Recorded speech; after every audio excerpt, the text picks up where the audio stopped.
Vou começar, Fê. Olá, tudo bem? Hoje eu tô aqui com o Felipe Restini, que é o meu irmão, e ele é cabeleireiro faz 13 anos já. Ele é especialista em cabelo e inclusive já escreveu um livro sobre. O Fê, inclusive, já criou um programa de tratamento intensivo pro cabelo, que é super legal, chama o TI do cabelo. E ele analisa tudo que o cabelo tá precisando, analisa o fio e tudo mais para descobrir certinho o que o cabelo precisa para conseguir dar o tratamento certo. Hoje, o Felipe vai responder algumas perguntas feitas por vocês sobre cabelo mesmo. Então, essas perguntas que vocês fizeram serão respondidas por um profissional que realmente entende da coisa. Vamos lá, então? A primeira pergunta é da Julie, que é uma amiga minha, e ela perguntou o seguinte: recentemente me mudei para uma cidade úmida e meu cabelo ou está todo arrepiado ou com cara de sujo. É quente aqui e tem que lavar e não deixar oleoso. Como faz? Bom, nesse caso, são duas coisas que a gente precisaria saber também. Onde que ela está lavando o cabelo dela, se o aquecimento dessa água é feito com métodos que usam cano de cobre, porque se for, isso pode ser a principal causa dos problemas que ela está enfrentando com o cabelo dela. O fato de ser úmido e quente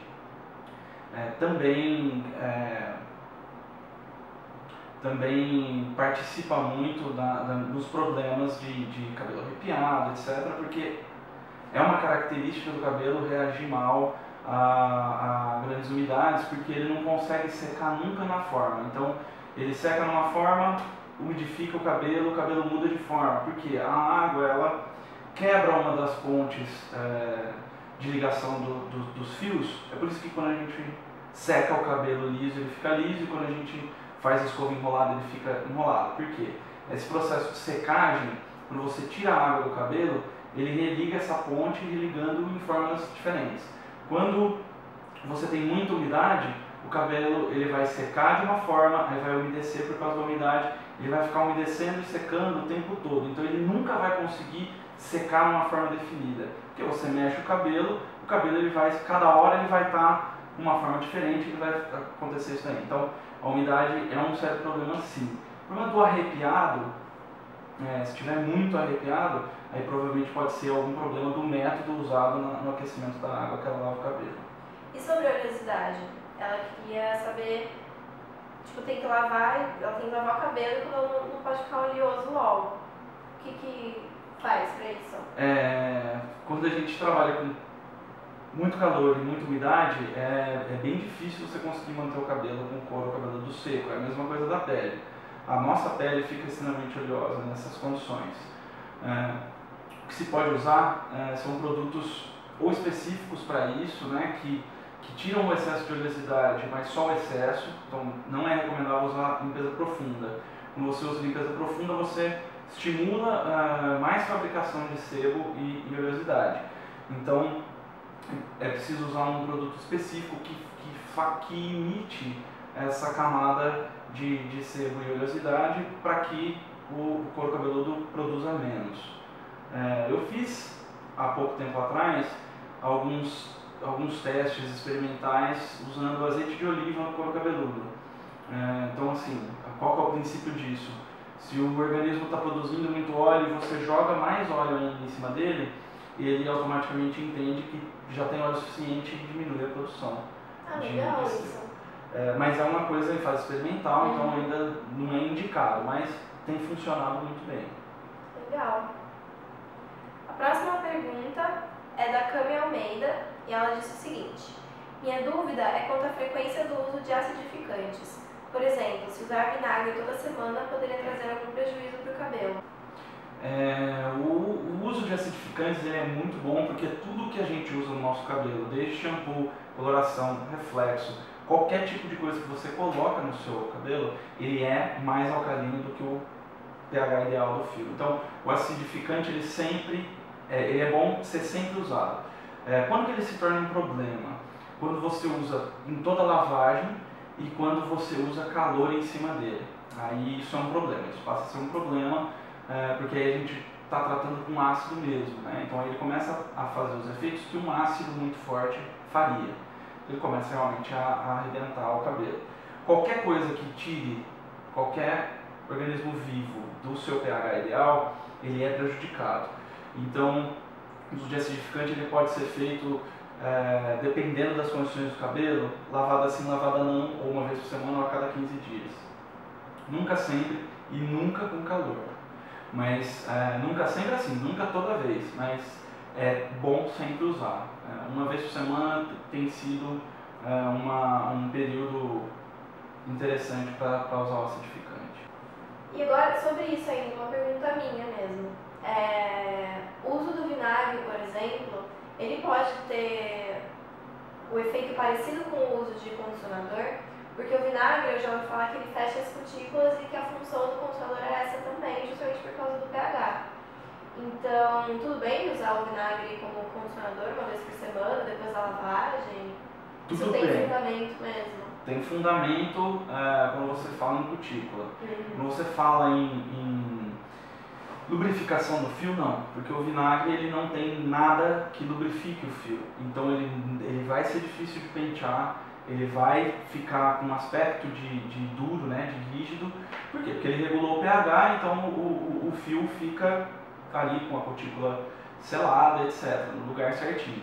Só que ele não tem lubrificante. Então, o grande lance do condicionador, que deixa o cabelo macio, que permite você pentear um cabelo difícil, permite você manejar ele sem que ele embarace, é a questão do lubrificante, que pode ser oleoso, pode ser aquoso, mas ele precisa ter uma lubrificação. E o vinagre não dá isso. Então, o vinagre sozinho, em alguns cabelos, pode ser um problema ser usado como condicionador.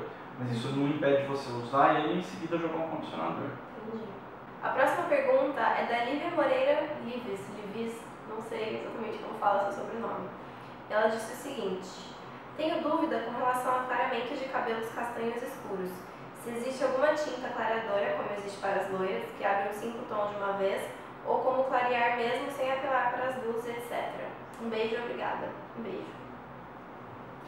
Aí a gente entra numa questão que é, né, o que é castanho escuro para ela. Por exemplo, eu estou aqui com uma tabela de coloração que a gente usa, uma tabela padrão que é usada pela maioria das marcas da mesma forma, tá? Então a gente tem aqui o mais escuro, que é 1, 2, e o mais claro, que é 10, 11, 12 em algumas marcas. O que acontece? O castanho escuro geralmente é o 4, tá? Ou 3. Se você clareia 5 tons, você chega aqui no 8 ou no 9, que é já um loiro bem loiro. Com coloração normal, a gente consegue clarear no máximo 3 a 4 tons. O que é isso? A gente consegue chegar aqui, um castanho bem claro, um loiro um pouco mais escuro, etc. Para clarear 5 tons igual ela quer, a gente precisa usar, se não for usar o descolorante, a gente teria que usar uma tinta clareadora, que nada mais é do que uma tinta que tenha um pouco de descolorante na sua forma. Claro que bem menos do que usar o descolorante diretamente. Só que nisso, mesmo usando uma oxidante de alta volumagem e usando esse super clareador, o máximo que a gente consegue chegar é um clareamento de 5 tons, que ainda vai depender da espessura do fio, do modo de aplicação, da temperatura ambiente, da umidade ambiente. Então, clarear 5 tons com tinta sem usar descolorante é arriscado não conseguir chegar no tom que a pessoa quer. Fora que a gente tem aqui, por exemplo, altura de 9, a gente consegue ver que é um loiro. Só que se você... O que acontece? Na altura de 9 a gente tem vários tipos de loiro, inclusive o loiro alaranjado, que é geralmente para onde a coisa vai quando a gente está tentando clarear muito um cabelo sem descolorante. Então, no caso dela, se ela tem o cabelo castanho escuro e ela quer clarear bastante, chegar num loiro, o aconselhamento é o uso de descolorante, uma oxidante menos agressiva, que ele vai ter uma reação um pouco mais lenta, mais controlável, e vai conseguir chegar onde ela quer. Porque o descolorante, se ele não chegar onde a gente quer, a gente tira depois do tempo de ação dele e faz de novo por cima, com alguma outra tinta que a gente pode chegar ali no tom que ela quer. Se a gente faz com tinta e não chega onde ela quer, necessariamente a gente vai ter que usar o descolorante, porque tinta não não pega em cima de tinta, só em cima de cabelo natural. Então tem mais essa questão, se o cabelo dela tiver 100% natural, talvez ela consiga chegar na cor que ela quer com coloração. Se não, tem que usar o descolorante mesmo. Meu cabelo chegou na altura de tom que eu quero, só que ele está alaranjado. Aí você vai usar truques de matização, neutralização de cor, etc. Que se eu fosse explicar aqui, isso é um curso de 2, 3 horas. Então, assim, mas para entender rapidamente, a gente consegue trazer, tirar o alaranjado, deixar ele levemente mais acinzentado, sem clarear nem escurecer.